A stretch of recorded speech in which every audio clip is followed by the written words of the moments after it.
का पिता है, कौन विष्णु की मां, शंकर का दादा कौन है, हमको दे बता।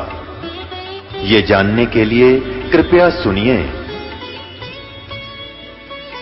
जगत गुरु तत्वदर्शी संत रामपाल जी महाराज के अमृत वचन सर्व पवित्र धर्मों के पवित्र शास्त्रों के आधार पर। दर्शकों, आज के समय में व्यक्ति के जीवन में दुख और कठिनाइयों जैसी परिस्थितियां आना तो आम बात है और व्यक्ति कहीं ना कहीं इन परिस्थितियों से निकलने के लिए हर संभव प्रयास करता है। पर बात तो तब अटक जाती है जब व्यक्ति का जीवन ही समाप्त होने वाला हो और उसको अपनी मृत्यु अपने सामने दिखाई दे रही हो।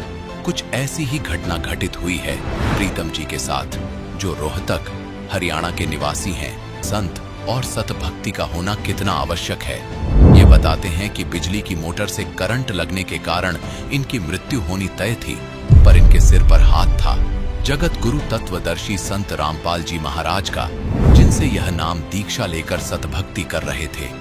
संत जी की असीम कृपा से इनकी जीवन रक्षा हुई। साथ ही प्रीतम जी की वर्षों पुरानी नशे की लत पूर्णतः छूट गई और साथ ही साथ इनका पूरा परिवार सुख और शांति से अपना जीवन व्यतीत कर रहा है। दर्शकों, आइए अब सुनते हैं प्रीतम जी के साथ हुए चमत्कार की सच्ची कहानी, इनकी अपनी जुबानी। नमस्कार जी। नमस्कार जी। क्या नाम है सर आपका? मेरा नाम प्रीतम दास। प्रीतम जी, कहाँ के रहने वाले हैं आप? मैं गांव बड़म, रोहतक, हरियाणा का रहने वाला हूँ। प्रीतम जी, आपने संत रामपाल जी महाराज से नाम दीक्षा कब ली? मैंने संत रामपाल जी महाराज से नाम दीक्षा सन 2003 में ली। संत रामपाल जी महाराज से नाम दीक्षा लेने से पहले क्या आप कोई भक्ति साधना भी करते थे? जी, मैं बचपन से ही शेरावाली माता और शिव जी भगवान की और हमारे कुल देवता दादा श्याम जी की भक्ति करता था।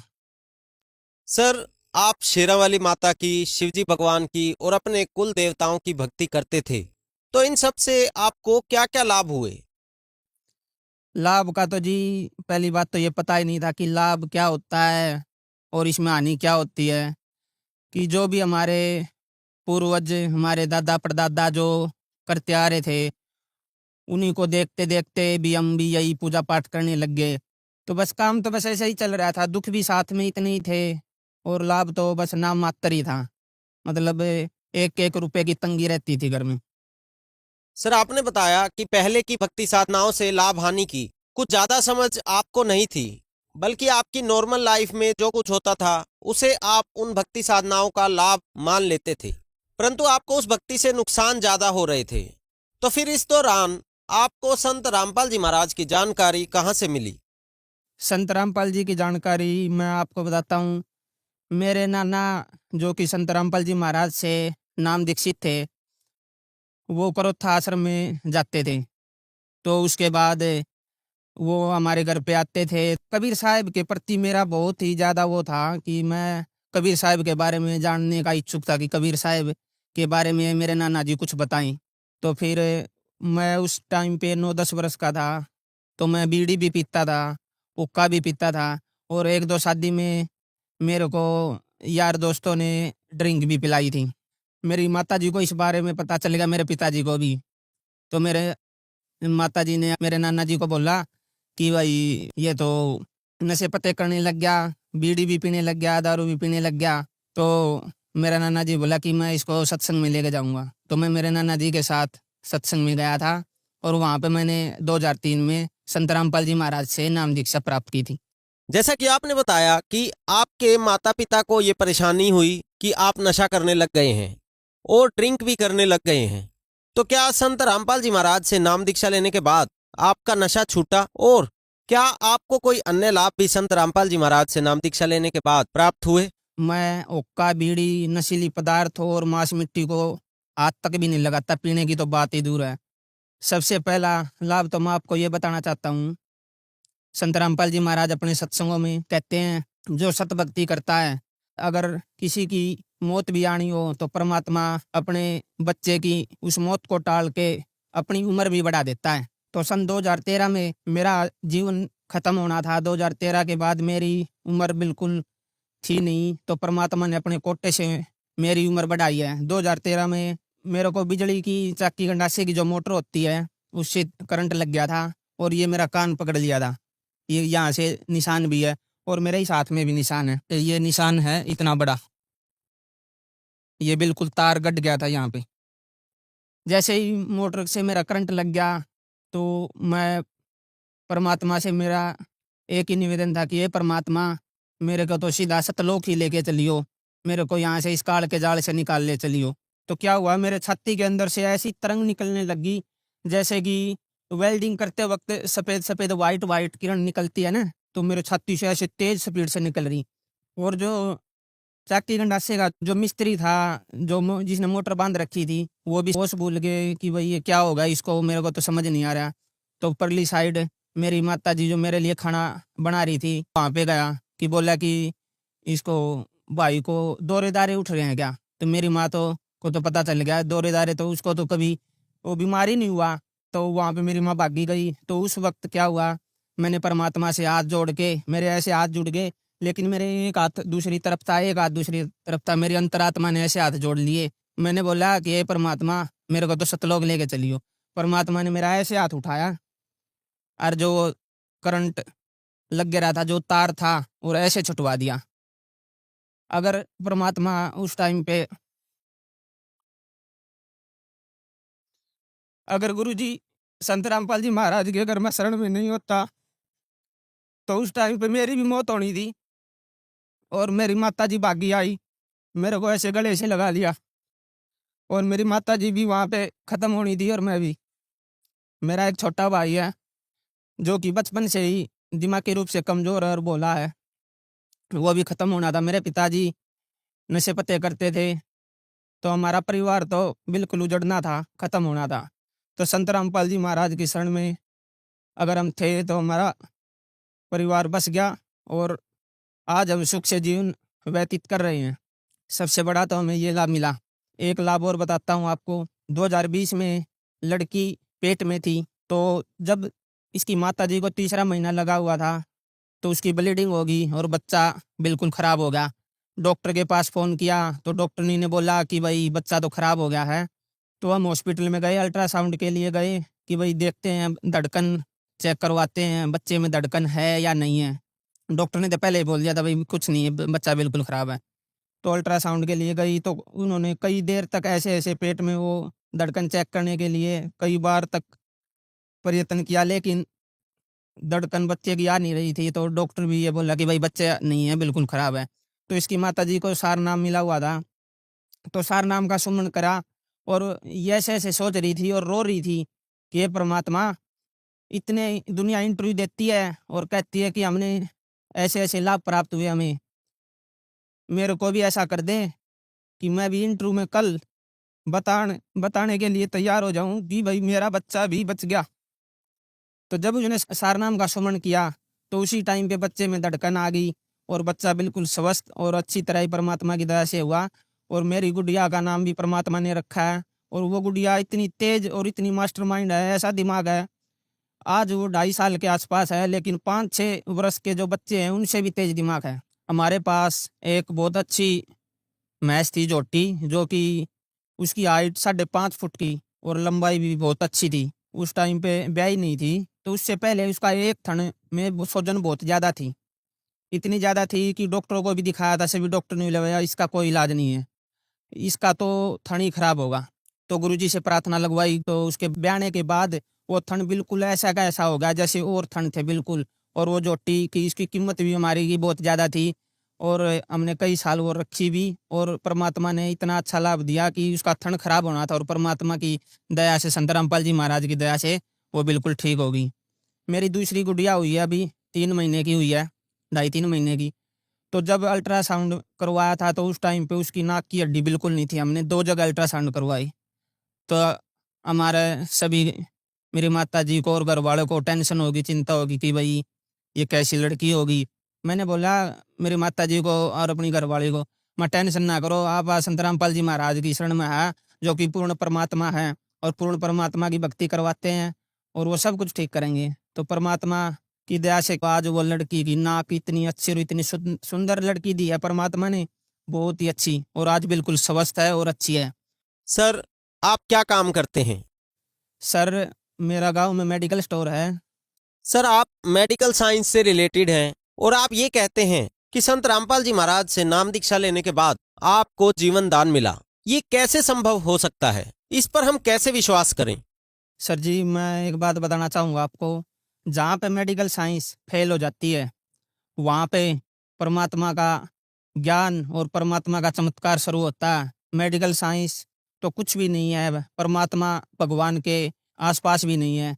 क्योंकि मेडिकल साइंस जहाँ पे डॉक्टर जवाब दे देते हैं कि भाई ये नहीं बचेगा या फिर ये खत्म हो चुका है, वहाँ पे परमात्मा जीवन दान देते हैं। परमात्मा तो चाहे वो कर सकते हैं। परमात्मा के डिक्शनरी में कोई भी इम्पॉसिबल वर्ड नहीं है। लेकिन आज के इस समय में, इस वर्तमान युग में मैं बताना चाहूँगा, लाखों कैंसर से पीड़ित हैं, एड्स से भी पीड़ित हैं, और ऐसी ऐसी भयंकर बीमारी है जिससे बहुत ही दुनिया परेशान है और दुखी है और मर भी रहे हैं। लेकिन आज जो संत रामपाल जी महाराज से नाम दीक्षित जिन्होंने ले रखा है, उनकी सभी की सभी बीमारियां ठीक होती है। कैंसर के रोग भी बिल्कुल खत्म और एड्स भी बिल्कुल खत्म। ऐसी ऐसी भयंकर बीमारी है जो मेडिकल साइंस, जिनके पास मेडिकल साइंस के पास इलाज ही नहीं है, और वो संत रामपाल जी महाराज से नाम दीक्षा प्राप्त करके सत भक्ति करके, उन सत भक्ति से सभी की सभी बीमारियां कट जाती है और ठीक हो रहे हैं। ऐसे ऐसे लाखों प्रमाण हैं। जब मेडिकल साइंस नकार देती है कि इस बीमारी से ठीक होना संभव नहीं है, तब संत रामपाल जी महाराज से नाम दीक्षा लेने के बाद वो बीमारी का इलाज हो जाता है। ये कैसे संभव होता है? संत रामपाल जी महाराज शास्त्र विधि के अनुसार सत भक्ति और पूर्ण भक्ति और मोक्ष का मार्ग बताते हैं। संत रामपाल जी महाराज जो मंत्र देते हैं, उन मंत्रों में इतनी शक्ति है कि उन मंत्रों का जाप करने से हमारी सभी बीमारियां नष्ट हो जाती है, खत्म हो जाती है बिल्कुल। और हमें जो भी इस पृथ्वी पर जो हमें परमात्मा सुख देता है, वो हमें सर्व सुख प्राप्त होते हैं। सर, संत रामपाल जी महाराज से नाम दीक्षा लेने के बाद आपका नशा छूट गया, साथ ही साथ आपके परिवार की भी जीवन रक्षा हुई और भी अनेकों लाभ आपकी फैमिली को और आपको प्राप्त हुए। तो जो श्रद्धालु आज आपको सुन रहे हैं, आप उनको क्या संदेश देना चाहेंगे? सभी को मैं ये बताना चाहूँगा कि संत रामपाल जी महाराज से नाम उपदेश ले, भक्ति करे, और सभी के सभी जितने भी इस संसार में सुख चाहते हैं, सर्व सुख मिलेंगे। और उनसे नाम उपदेश लो और भक्ति करो और अपना कल्याण करवाएं। सर, संत रामपाल जी महाराज से नाम दीक्षा कैसे ले सकते हैं? संत रामपाल जी महाराज से आज विश्व के इंटरनेशनल चैनलों पर, 8-10 चैनलों पर संत रामपाल जी महाराज का सत्संग आता है, और नीचे पट्टी आती है, उस पर आश्रम के नंबर और पूरा कंप्लीट एड्रेस लिखा होता है। उन पे अपना फ़ोन नंबरों पर अपने बात करें, और नज़दीकी जो आपके आसपास नामदान केंद्र है उनसे संपर्क करें और नाम दीक्षा प्राप्त करके संत रामपाल जी महाराज से अपना जीवन सफल करें। धन्यवाद सर। सत साहिब। दर्शकों, अभी आपने सुने संत रामपाल जी महाराज से दीक्षा प्राप्त करके सुखी हुए भक्त के अनुभव। अब देखिए जगत गुरु तत्वदर्शी संत रामपाल जी महाराज के मंगल प्रवचन। जिस समय परमात्मा स्वयं मुनिंदर नाम से प्रकट थे, उस समय श्रीलंका के अंदर एक सुंदर विजय नाम का एक भाट था। भाट आपको पता होगा, जो राजाओं के घरों में जाते थे, बड़े बड़े नवाबों के घर जाते थे, उनकी प्रशंसा के पुल बांधा करते थे, उनको कथा कहानी सुनाया करते थे, उनको चुटकुले सुनाकर उनकी महिमा के पुल बांधकर प्रसन्न करके उनसे कुछ रोजी रोटी प्राप्त करते रहते थे। वो चंद्र विजय नाम का एक भाट था। उसके घर में पुत्र पुत्रियां और पुत्र वधू कुल मिलाकर 16 सदस्य थे। परमात्मा कहते हैं, गोता मारू स्वर्ग में, जा बैठूं पाताल। गरीबदास जी वर्णन कर रहे हैं परमात्मा की महिमा को। गरीबदास ढूंढता फिरूं अपने हीरे मोती लाल। तो परमात्मा एक साधु रूप में चंद्र विजय जिस रास्ते से सुबह सुबह सैर सपट्टे को जाता था, उस मार्ग में एक वृक्ष के नीचे बैठ के। और पुण्यात्माओं, भक्त का एक विशेष लक्षण होता है कि साधु संत दिखाई देते उसकी आत्मा अपने आप आकर्षित हो जाती है। वो उसका सौभाग्य या दुर्भाग्य, वो असली है या नकली, लेकिन वो असली मानकर ही पहुंच जाता है। तो परमात्मा भी कहते हैं कबीर साहब के साधु दर्शन राम का, मुख पे बसे सुहाग, और दर्श उन्हीं को होत हैं जिनके पूर्ण भाग। कबीरा दर्शन संत के, परमात्मा आवे याद, और लिखे में वही समय, बाकी का समय बर्बाद। अब जो ही चंद्र विजय अपने निर्धारित समय पर सुबह सुबह बाहर निकला, घूमने के लिए गया, फ्रेश होने के लिए गया, जाते समय देखा कि साधु बैठा है। अपना वापस आते समय उन्होंने चरणों में प्रणाम किया और कहा, महात्मा जी, दास का यह मकान है, छोटा सा झोंपड़ा है, दर्शन दो भगवान, कुछ आहार करो, हमारा भी उद्धार करो। परमात्मा तो गए उसी विषय में थे। परमात्मा ने कहा कि भाई, मैं ऐसा वैसा संत नहीं हूं, मेरे कुछ नियम हैं, मर्यादाएं हैं, उनको यदि तू पालन करेगा तो मैं चल सकता हूं तेरे घर पे। करबद्ध होकर के चंद्र विजय भाट ने कहा कि हुक्म करो परवरदिगार, क्या नियम है, क्या आदेश है आपका? संभव कोशिश करूंगा, जितना भी संभव मेरे से हो सके। परमात्मा ने कहा कि जो मेरा भक्त हो जाता है, उपदेश दीक्षा ले लेता है, मेरा शिष्य बनता है, मैं उसी के घर जाता हूं, ऐसे वैसे व्यक्ति के, अनुपदेशी के घर में आहार नहीं करता। तो चंद्र विजय ने कहा कि भगवान, मैं तो गुरु बना चुका हूं एक ऋषि को, और उसी ऋषि को गुरु बना रखा है, और बहुत से हमारे साथियों ने। तो परमात्मा ने कहा, आपके गुरुजी ने किस भगवान की भक्ति बताई है? अब चंद्र विजय कहता है कि और भगवान कौन है? शिव जी, शंकर भगवान ही तो है सर्वेश्वर, और हमारे राजा भी भगवान शंकर के ही उपासक हैं। फिर परमात्मा ने उसको कहा कि भाई, तुम सभी भ्रमित हो, ये शंकर भगवान नहीं है, ये एक देव है, और ये तीन देव एक जैसी ही शक्ति वाले हैं। श्री ब्रह्मा जी रजगुण, श्री विष्णु जी सतगुण, श्री शंकर जी तमोगुण। जैसे आजकल के दृष्टिकोण से अब दास समझाएगा, जैसे एक प्रांत में मिनिस्टर होते हैं, मंत्री, तो उन मंत्रियों का एक जैसा ही रैंक होता है, एक जैसी पावर होती है, एक जैसे ही वो एमएलए से होते हैं, लेकिन उनके विभागों में अंतर होने से थोड़ी सी वैल्यू उनकी घट बढ़ जाती है, वो अलग बात। फिर परमात्मा ने बताया, तीन लोक का राज है ये, ब्रह्मा विष्णु महेश, ऊंचा धाम कबीर का, बाणी बिरह विदेश। तीन देव की जो करते भक्ति, उनकी कदे ना होवे मुक्ति। गुण तीनों की भक्ति में ये भूल पड़ो संसार, कहे कबीर निज नाम बिना कैसे उतरो पार। अब चंद्र विजय को कुछ बात खटकी, कुछ हटकर ज्ञान था, कभी कड़वा लगा, कभी मीठा लगा। घंटा 2 घंटे डिस्कशन करने के बाद उसने निर्णय ले लिया कि भगवान, आपका ज्ञान भले ही मैं पहली बार सुन रहा हूं, पर आत्मा को खींच रहा है, कुछ अच्छा सा भी लग रहा है। शुरू शुरू में तो अच्छा नहीं लग रहा था। तब चंद्र विजय ने कहा कि भगवान दीक्षा दे दो दास को। परमात्मा ने उसको मंत्र दिया और कहा, अब दर्शन दो दास के घर पे। तो चल पड़े मालिक। अब चंद्र विजय के घर रहे परमात्मा 2, 3, 4 दिन, प्रार्थना करके रखा उनको। सारे परिवार को बैठा लेते थे और सत्संग सुनाते थे, ज्ञान सुनाते थे। तो प्रथम बार तो केवल चंद्र विजय ने ही दीक्षा ली, बाकी सदस्यों ने नहीं दीक्षा ली। क्योंकि पहले बड़े श्रद्धालु व्यक्ति थे, दीक्षा ग्रहण बेशक ना की लेकिन ज्ञान सुनते रहे। परमात्मा चले गए, वो फिर कुछ दिनों के बाद फिर आए। उस समय तक चंद्र विजय ने सारे परिवार को तैयार कर लिया दीक्षा दिवाने के लिए।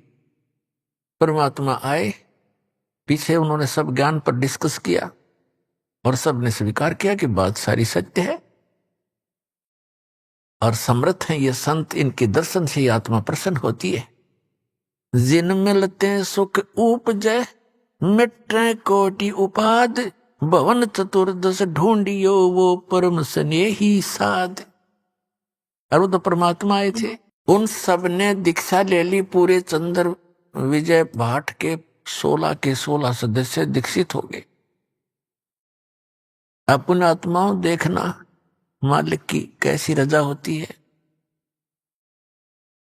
अब पहले चंद्र विजय की पत्नी करमवती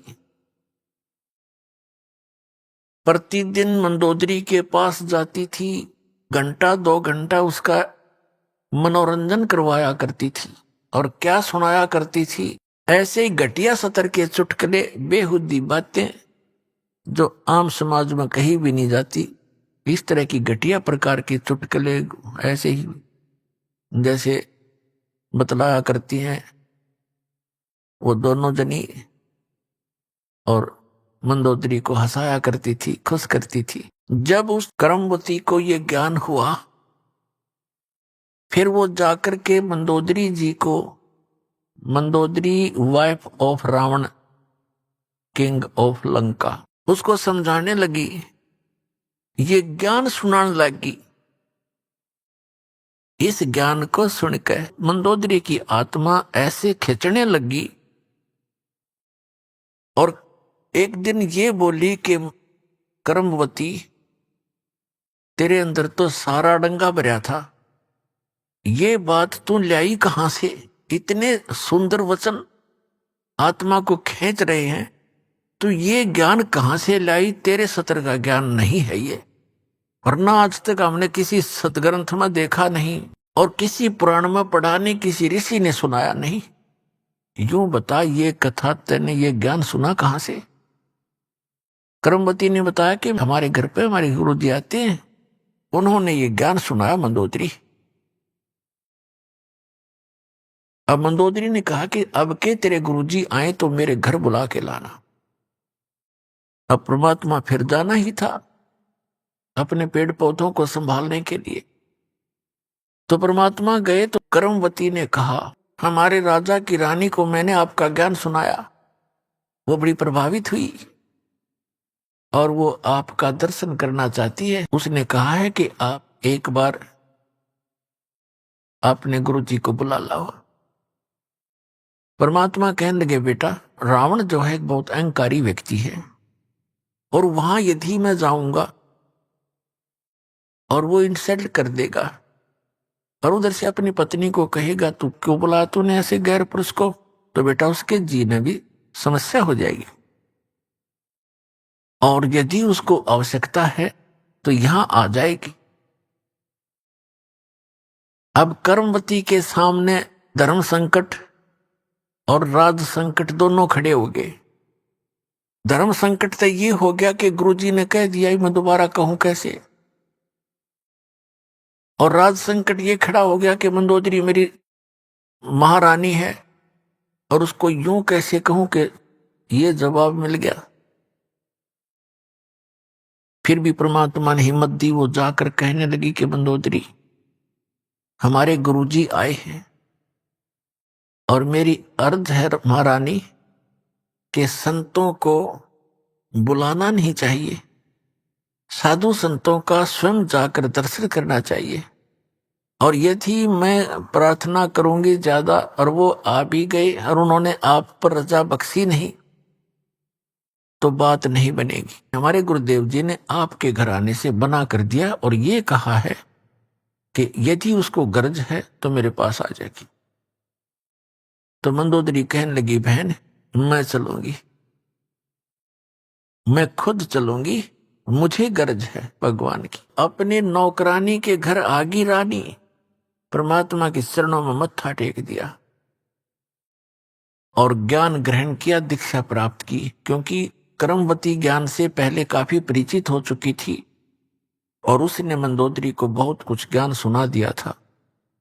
मंदोदरी परमेश्वर मुनिंदर जी की शिष्या बन गई। फिर वो अपने पति रावण से ये कथा ज्ञान सुनाने लगी। रावण कहने लगा, तेरी बुद्धि चल चुकी है, तेरे को किसी गलत व्यक्ति ऋषि ने बहका दिया है। भगवान शंकर से ऊपर कोई शक्ति है। देख मेरे कैसे ठाठ कर रखे, कैसी मेरे को सिद्धियां दे रखी है, सारी सोने की लंका बना ली है। ए मूर्ख औरत, तू अब भी नहीं समझ पाई, किसके चक्कर में फंस गई। मंदोदरी कहने लगी, रावण तू मेरा पति है और मेरा कर्तव्य है तेरे को समझाने का और कहने का। आपका भी फर्ज है मुझे शिक्षा देने का, लेकिन जो ज्ञान मेरे समझ में आया है ये ज्ञान उत्तम है और अपने जो शंकर भगवान है ये समर शक्ति नहीं है। ये केवल वर्क डन दे सकते हैं जो आपका किया कर्म आपको मिल रहा है अपने तपस्याएं की, क्योंकि वो ज्ञान से परिचित थी, जिस कारण से आपको सिद्धियां भी मिल गई है। लेकिन ये अस्थायी है, एक दिन आपकी भी मृत्यु होगी और शंकर भगवान की भी मृत्यु। रावण कहने लगा, आज के बाद मेरे से जिक्र भी मत कर देना, क्योंकि उसने तो राज चाहिए था, राज उसको प्राप्त था, बस फाइनल उसने ज्ञान इतना था उसको। ऐसे गुरु मिले हुए थे। एक दिन उसने अपने देवर विभीषण के सामने ये जिक्र किया कि है तो ये भी उसका भाई, लेकिन मेरा कर्तव्य है समझाने का, मानो चाहे मत मानो। विभीषण को जब ये ज्ञान सुनाया तो कहने लगा, मंदोदरी आप ये ज्ञान कहां से लाए, और यदि मेरे भाई ने सुन लिया तो ज्यादा पिटाई कर देगा तेरी। मंदोदरी कहने लगी, मैंने तेरे भाई से बता दिया, सारा कुछ सुनाने की चेष्टा की, पर वो मान्य गति नहीं। पिटाई तो नहीं की, लेकिन वचन ऐसे कह दिए कि आगे से मेरे का सामने जिक्र भी नहीं करेगी।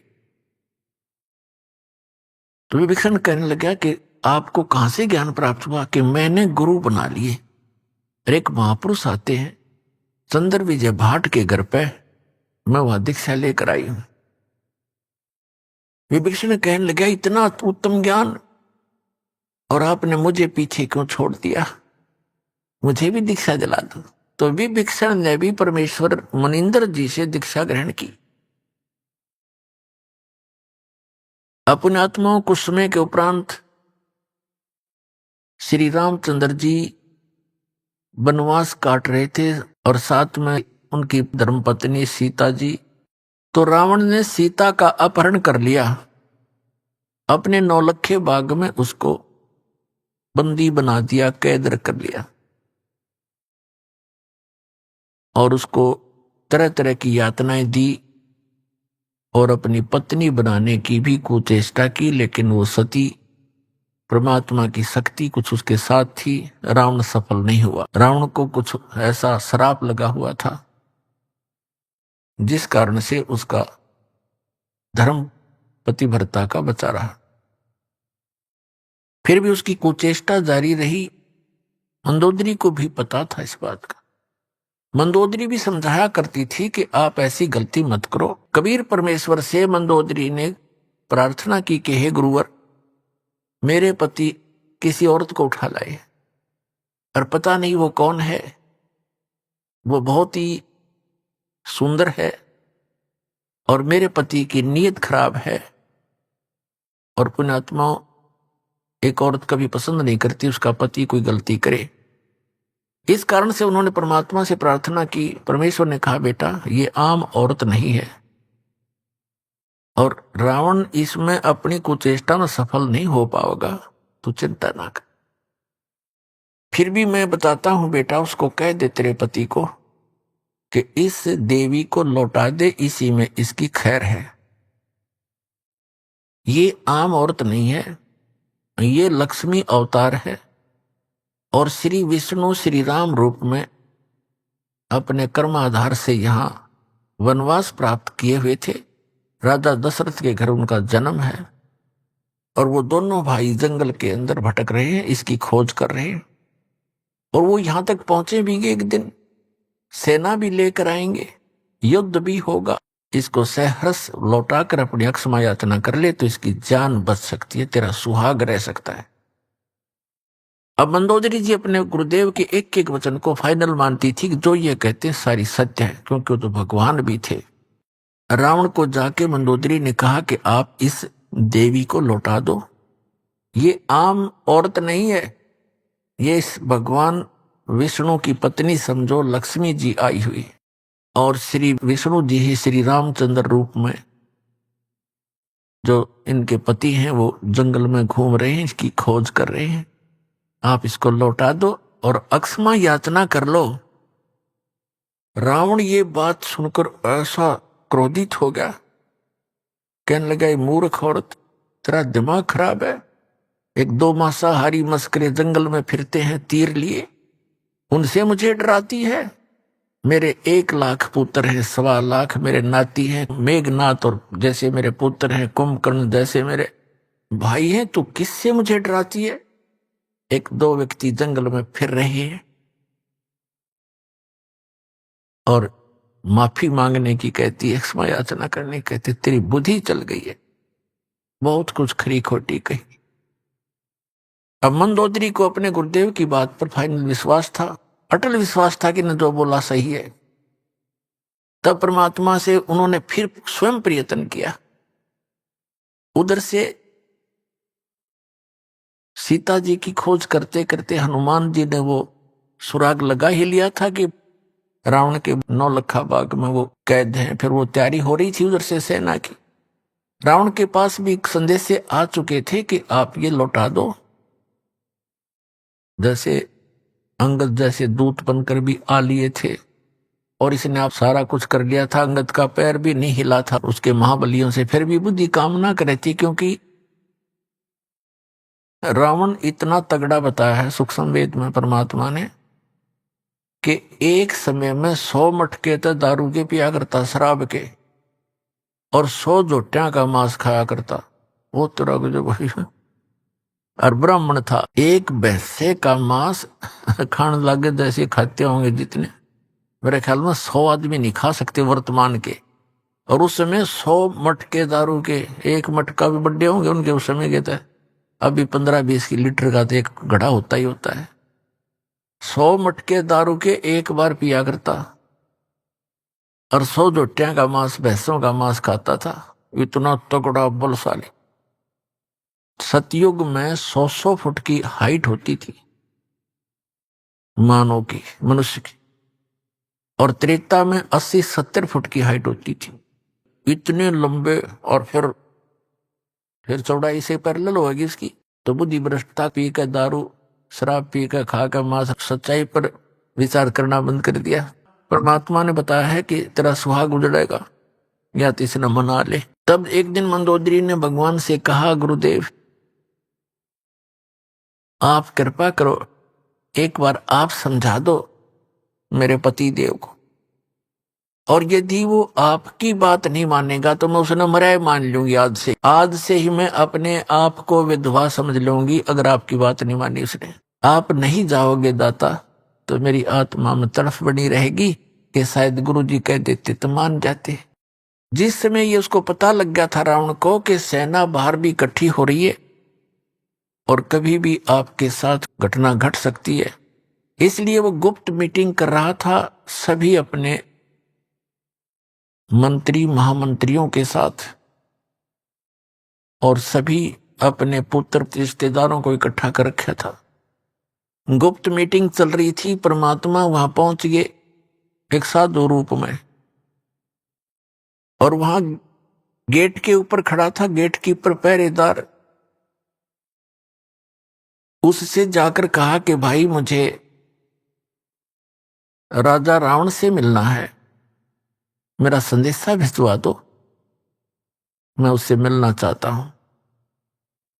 पहरेदार ने कहा कि महाराज ये रावण इतना खतरनाक आदमी है, इतना क्रोधी है, इसने आदेश दे रखा है कि अंदर का संदेश तो बाहर जा सकता है, बाहर का संदेश इस दौरान मेरे पास लेकर आने की आवश्यकता नहीं, इस तरह सर कलम कर दूंगा, कत्ल कर दूंगा। तो महाराज मैं बेबस हूं, अब उस समय संतों से भी डर लगता था, क्योंकि वो कोई वचन कुवचन बोल देते थे जो हानि कर देता था। तो परमात्मा समझ गए कि इसके बस की बात नहीं, अपनी व्यवस्था ये सही जाहिर कर रहा है।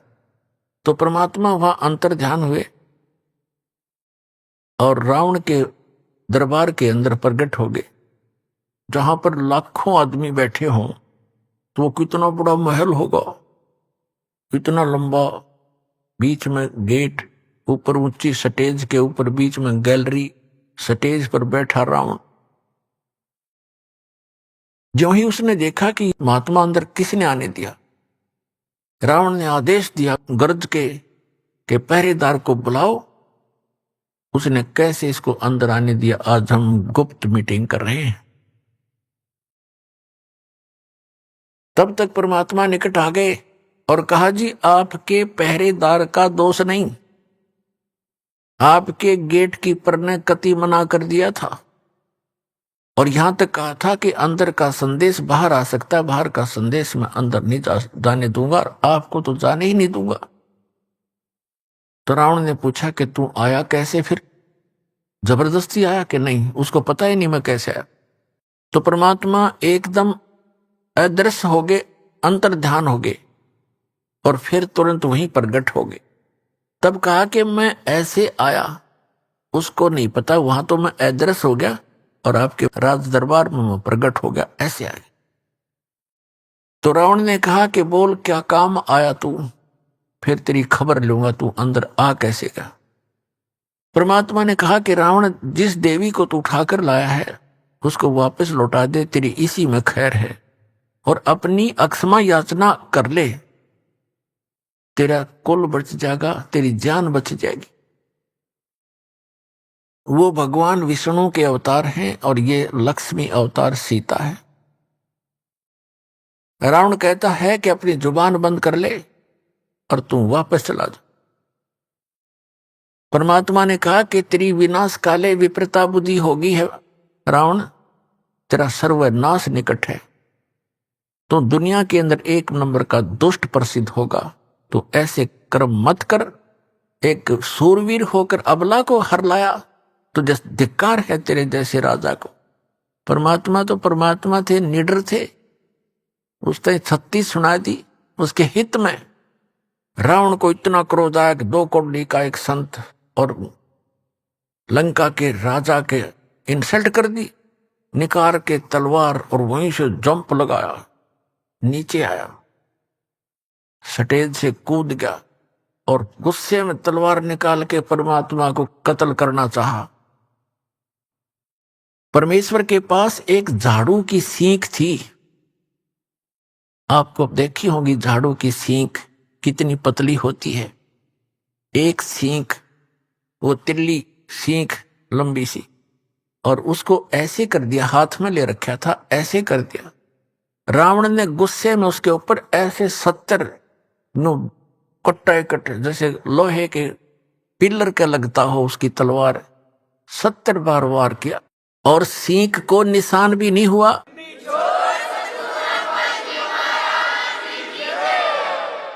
और 100 जोटे खाने वाला कितना पहलवान होगा, कितना तगड़ा, पसीने आगे भाई के कांपन लग गया और खड़ा हो गया तलवार लेकर। अब उसने देख लिया ना मारे तो मरता, एक सींग का निशान हुआ तो उसका क्या बिगाड़ देगा। उसका समझ में नहीं आई कि भगवान है, न सोचा कोई सिद्धि होगी इसके पास।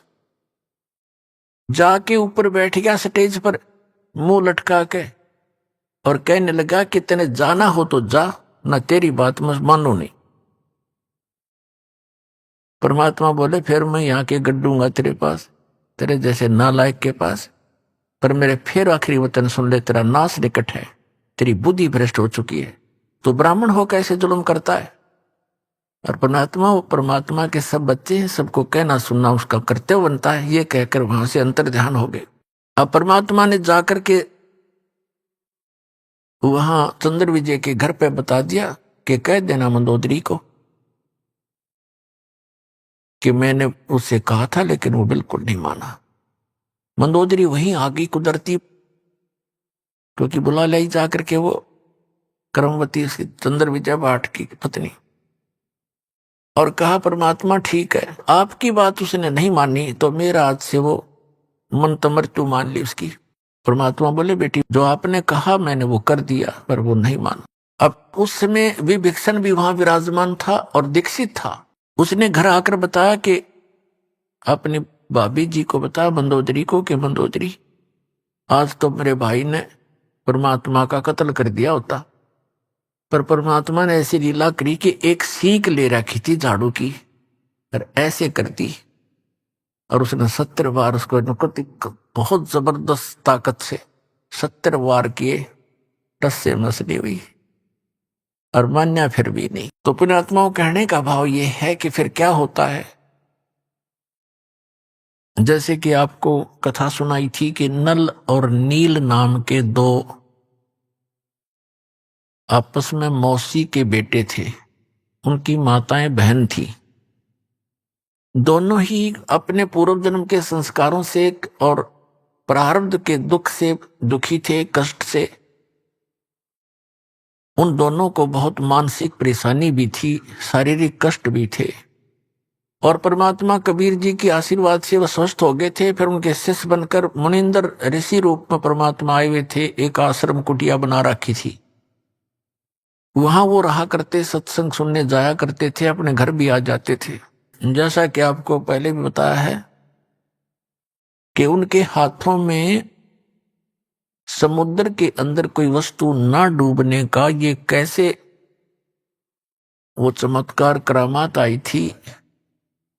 ये दोनों कबीर साहब के पास गए थे पहले, उससे पहले सब जगह इन्होंने अपना सारा इलाज भी करवा दिया था। और सभी ऋषि महर्षियों ने बता दिया था कि ये तुम्हारे प्रारब्ध के अंदर, तुम्हारे प्रारब्ध में लिखा है, ये दंड तुम्हें भोगना पड़ेगा, इसको कोई विश्व में काट नहीं सकता। ये तुम्हारी किस्मत में लिखा हुआ निर्धारित अंक है। लेकिन फिर भी आत्मा को मालूम है कि परमात्मा एक ऐसी शक्ति है कि वो सर्व संकट और सब पापों का नाश अवश्य कर देते हैं। इसलिए परमात्मा की खोज में संतों के पास जाते हैं और संत ही रूप में परमात्मा आते हैं। वैसे तो हमने परमात्मा की परिभाषा गलत सुन रखी है। हम निराकार मानते हैं भगवान को, हमें समझाने के लिए कबीर साहब कहते हैं कि पर्वत पर्वत में फिरा, कारण अपने राम, राम जैसे संत मिले जिन सारे सब काम। परमात्मा के लिए भटक रहा था, कहीं पर्वत पर कहीं गुफाओं में, लेकिन कोई संत मिला जिससे वो लाभ हुए जो भगवान दिया करता है। तो वो संत नहीं, वो स्वयं परमात्मा ही होते हैं। और ये परमात्मा आते रहते हैं अपनी प्यारी आत्माओं को परमात्मा में आस्था बनाए रखने के लिए। उनको सतमंत्र दे जाते हैं, कुछ अपने आशीर्वाद से उनकी बैटरी चार्ज कर देते हैं, पुण्य बना देते हैं, और ताकि उनमें उनके ऐसे दुख दूर कर देते हैं वो सोच भी नहीं सकते। फिर उनकी आस्था भगवान में दृढ़ हो जाती है।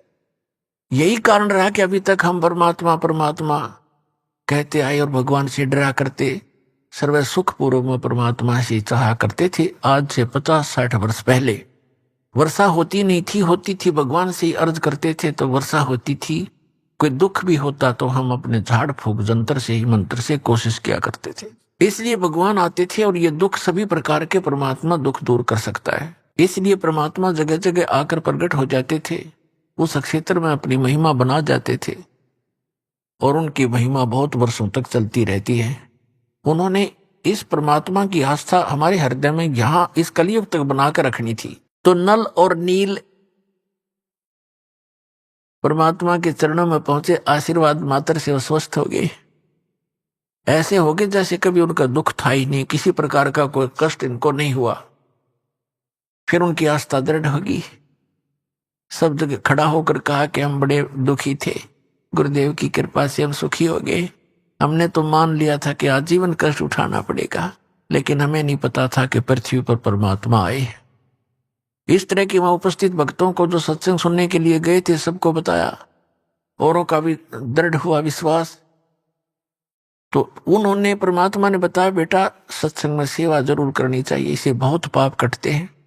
और आप तो बहुत पापों से ग्रस्त हो और आपको कुछ सेवा करनी चाहिए हाथ से। पुण्यात्मा, हमारे कई प्रकार के पाप कर्म हैं। कुछ ऐसे पाप हैं जो परमात्मा गुरुदेव के दर्शन से कटेंगे, कुछ ऐसे पाप हैं जो आशीर्वाद से दूर होंगे, कुछ ऐसे पाप कर्म हैं जो धर्म दान करने से ही आपको राहत मिलेगी, कुछ ऐसे पाप होते हैं जो हाथ से सेवा करने से ही आपको राहत मिलेगी, और कुछ इस प्रकार के आपके पाप कर्म हैं जो परमात्मा की भक्ति मंत्र जो दिए जाते सतनाम और प्रथम और मंत्र, इनसे ही कटेंगे।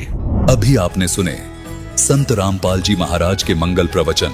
आइए अब सुनते हैं संत रामपाल जी महाराज से नाम दीक्षा लेकर सतभक्ति करके अद्भुत लाभ प्राप्त करने वाले अनुयायी के विचार। नमस्कार दर्शकों, कहते हैं कि परमात्मा की भक्ति से जीवन की सभी परेशानियां दूर हो जाती हैं, फिर चाहे वह आर्थिक हो, शारीरिक या मानसिक। लेकिन अक्सर हम देखते हैं कि लोग भक्ति, पूजा, व्रत, तीर्थ यात्राएं करते हैं, फिर भी उनके जीवन में समस्याएं बनी रहती हैं। क्या हमारी भक्ति साधना में कुछ कमी है? क्या हमारी भक्ति साधना करने के तरीके सही नहीं हैं? क्या हमें एक सच्चे गुरु के मार्गदर्शन की जरूरत है जो हमारी सारी समस्याओं को हमेशा के लिए दूर कर सके? मिलिए पुणे महाराष्ट्र की हरमिंदर कौर जी से, जिन्होंने विवाह से पहले ही देवी देवताओं की पूजा और व्रत किए, लेकिन फिर भी इन्हें आर्थिक तंगी, कर्ज और गंभीर बीमारियों का सामना करना पड़ा। लेकिन एक दिन इनके जीवन में एक ऐसा पल आया जब इन्हें प्राप्त हुई जगत गुरु तत्वदर्शी संत रामपाल जी महाराज की शरण। संत जी द्वारा बताई भक्ति विधि ने इनके जीवन को बदल दिया।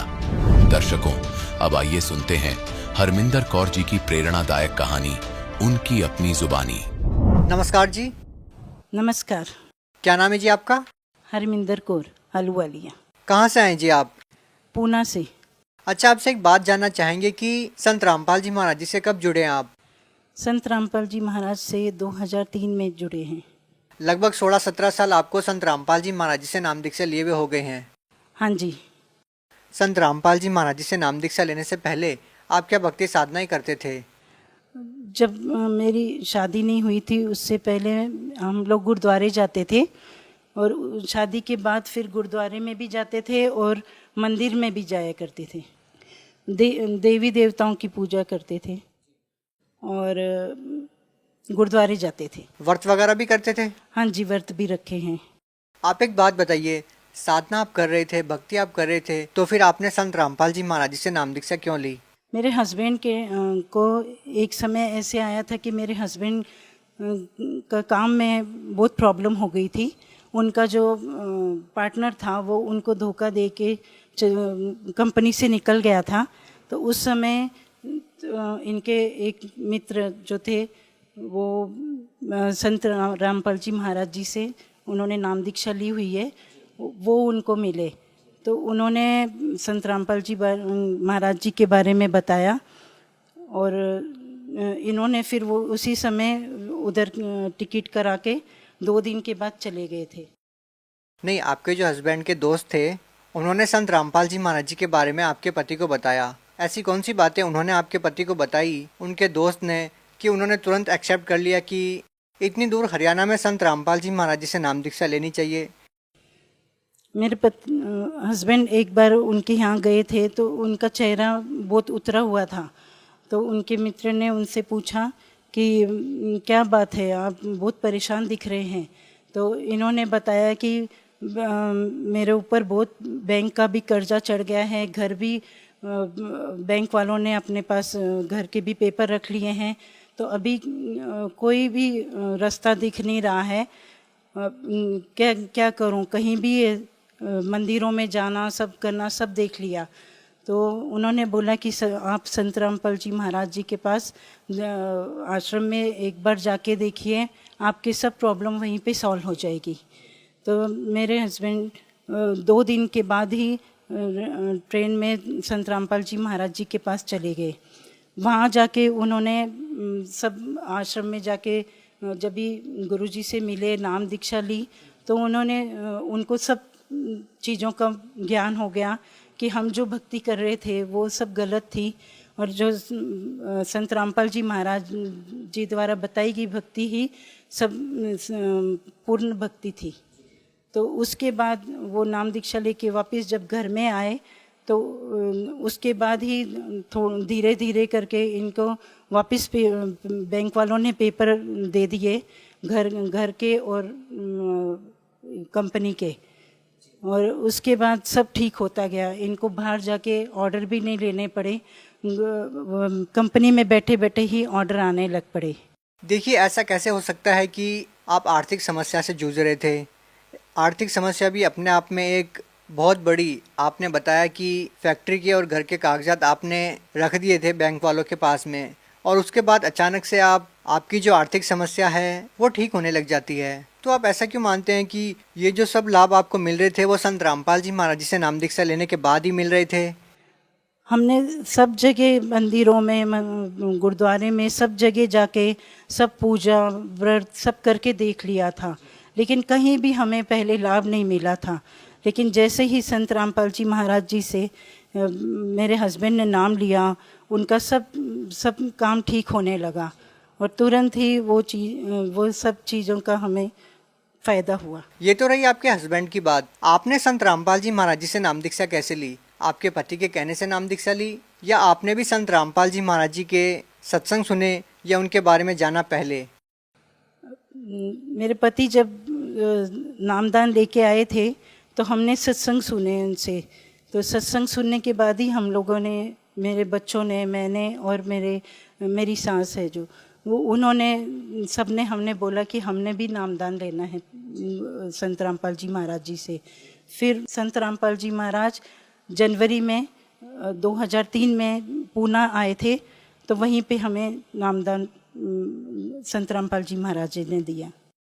हम आपसे जानना चाहेंगे कि संत रामपाल जी महाराज जी के जितने भी श्रद्धालु हैं, जब हम उनसे बातचीत करते हैं तो वो बताते हैं कि संत रामपाल जी महाराज जी से नाम दीक्षा लेने के बाद शारीरिक जो कष्ट होते हैं, आर्थिक लाभ, सब कुछ होता है। आर्थिक लाभ के बारे में आपने बताया कि आपको संत रामपाल जी महाराज जी से नाम दीक्षा लेने के बाद कोई शारीरिक लाभ भी मिला? हाँ जी, शारीरिक लाभ बहुत मिले हैं मुझे। संत रामपाल जी महाराज जी से मिलने से पहले अस्थमा के अटैक आते थे। अस्थमा के इतने ज़बरदस्त अटैक होते थे कि मुझे बहुत सांस की आवाज़ दूर दूर तक आती थी, उसकी आवाज़ तीसरे कमरे में जाती थी। तो संत रामपाल जी महाराज जी से जब नामदान लिया तभी उसके बाद मेरा अस्थमा बिल्कुल पूरी तरह से ख़त्म हो गया। और इसके अलावा नामदान लेने के 3 महीने बाद मुझे पेट में एक बार बहुत ज़ोर से दर्द उठा। मुझे डॉक्टर के पास जहांगीर हॉस्पिटल में ले गए थे। वहाँ पे डॉक्टर ने इंजेक्शन वगैरह दिए, उनकी समझ में भी नहीं आ रहा था कि क्या प्रॉब्लम है। 4 दिनों तक उन्होंने दवाई वगैरह की, एडमिट रखा। उसके बाद उन्होंने सीटी स्कैन किया। सीटी स्कैन में एक पेट के अंदर एक गांठ बताई थी डॉक्टर ने, और बोल रहे थे ये 100% कैंसर है। डॉक्टर ने जब भी मेरे हस्बैंड को बताया कि आपके पत्नी को कैंसर है, तो उनके पैरों के तले ज़मीन खिसक गई। उन्होंने बोला अब क्या करें, क्योंकि बच्चे भी छोटे छोटे थे तो उनकी समझ में नहीं आ रहा था अब क्या होगा।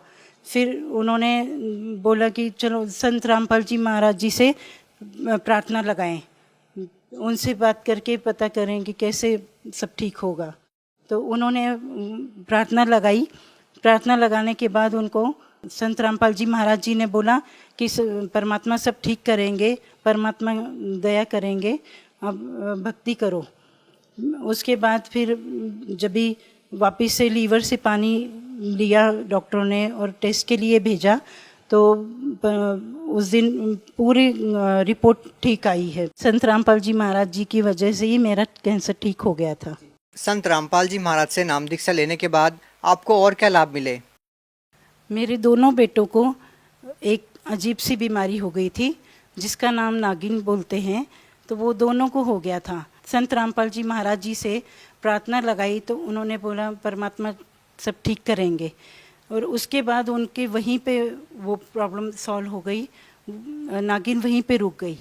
परमात्मा की दया से दोनों बहुएं मेरी बेटियां बन के घर में आई हैं। तो वो हमारे घर में जैसे परमात्मा ने हमें आशीर्वाद दिया था कि आपका घर मिनी सतलोक परमात्मा ने बना दिया है, तो वैसे ही आज मिनी सतलोक घर में बना हुआ है। और क्या लाभ मिले आपको? मुझे एंजाइटी की प्रॉब्लम थी। मुझे इतनी घबराहट हो जाती थी कि मेरी हार्ट बीट बहुत तेज़ हो जाती थी।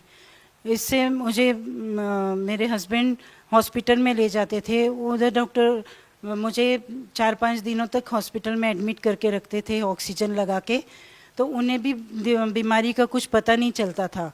फिर संत रामपाल जी महाराज जी से प्रार्थना लगाई तो उन्होंने बोला जो कर्म है, खराब कर्म है वो कट जाएंगे। धीरे धीरे मेरा ये प्रॉब्लम पूरा परमात्मा ने ठीक कर दिया। एक समय ऐसा था कि हमारे घर में खाने के लिए भी प्रॉब्लम हो गई थी, बच्चों की फ़ीस के लिए भी पैसे नहीं थे और हम ऐसे कि सड़क पे आ गए थे। इतनी बुरी हालत हो गई थी, बिल्कुल सड़क के ऊपर आ गए थे। और उसके बाद संत रामपाल जी महाराज जी से नाम दीक्षा ली, उसके बाद सब ठीक होता गया। 2 फैक्ट्रियां बन गई हैं अभी और 2 गाड़ियां हैं। परमात्मा की दया से अभी खुद का मकान भी बन गया है। अब संत रामपाल जी महाराज जी से इतनी प्रार्थना करते हैं कि हमें धन नहीं, सिर्फ भक्ति चाहिए, मोक्ष चाहिए। जी, ये तो रही शारीरिक लाभ की बात। आर्थिक लाभ आपने पहले ही बता दिया था कि संत रामपाल जी महाराज जी से जैसे ही आपने नाम दीक्षा ली आपको काफ़ी सारे लाभ मिले। हम आपसे ये जानना चाहेंगे कि संत रामपाल जी महाराज जी का सामाजिक उत्थान में क्या योगदान है? संत रामपाल जी महाराज जी का समाज में योगदान बहुत बड़ा रहा है। वो बेटियों की जो शादी है उनके लिए माँ बाप को अभी चिंता कोई करने की ज़रूरत नहीं है। संत रामपाल जी महाराज की दया से मेरे दोनों बेटों की शादी वो बिना दहेज के, एक भी पैसा लिए बगैर अच्छे से हो गई है।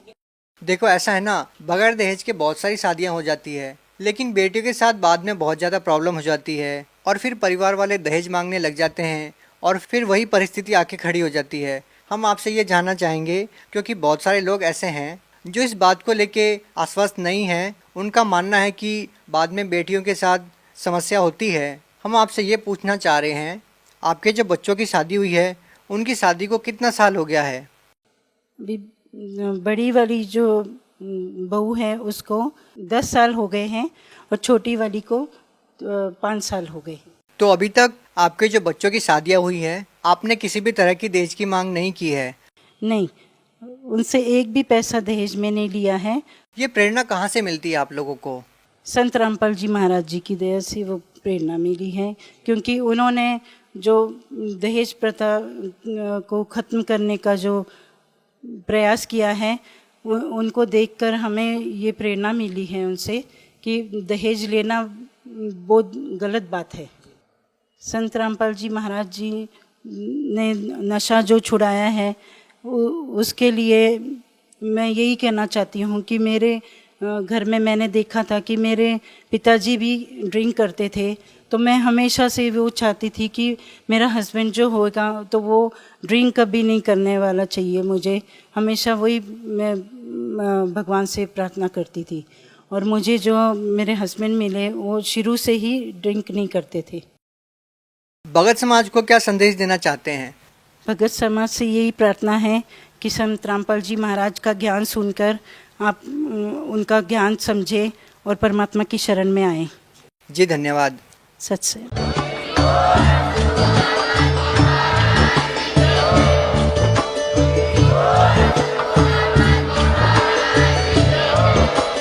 आप सुन रहे थे जगत गुरु तत्वदर्शी संत रामपाल जी महाराज जी के मंगल प्रवचन। अधिक जानकारी के लिए विजिट कीजिए हमारी वेबसाइट www.jagatgururampalji.org। संत रामपाल जी महाराज जी के शुभ आशीर्वाद से पूरे विश्व भर में 500 से भी ज्यादा नाम दीक्षा केंद्र हैं, जिन पर संत रामपाल जी महाराज जी द्वारा ऑनलाइन निशुल्क नाम दीक्षा दी जा रही है। अपने नजदीकी नाम दीक्षा केंद्र का पता करने के लिए संपर्क करें 8222880541।